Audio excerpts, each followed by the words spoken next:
I was amazed about a month ago, if I'm not wrong, when the international community asked the African Union to nominate a country to sit in the Security Council, and they nominated the Democratic Republic of Congo. How can you possibly nominate the Democratic Republic of Congo, whose president has refused to hold election, whose country is generating refugees, whose government is controlling Kinshasa only in real terms, and where there is conflict everywhere, and where the resources are being taken away by the Chinese, the Malaysians, and the Belgians, and other rogue individuals from Europe and America, and you nominate such a person? You nominate a hyena to sit in an assembly which is judging how goats should be preserved? It is a tragedy of gigantic proportion, and we consistently do this in Africa, and we think is normal. Africa has now normalized the absurd, and we think that sense is what we do, yet it is nonsense.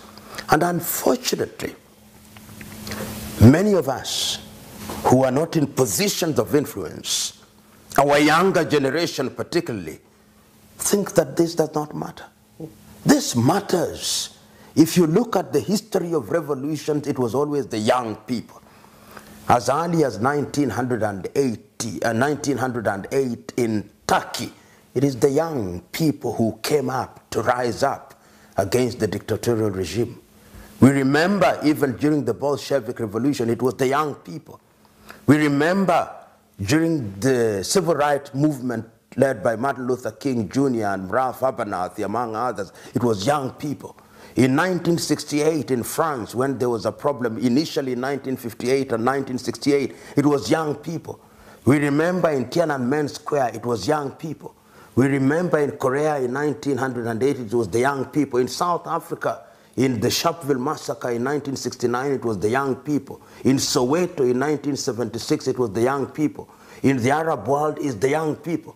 But our young people in Africa today are imprisoned by Arsenal and Manchester United and Barcelona and Real Madrid, and our young girls are imprisoned by cheap South American soap operas and Beyonce Knowles. How can that be? How can a continent be so accursed that our young people have no sense of our history, no sense of our presence, no sense of our future?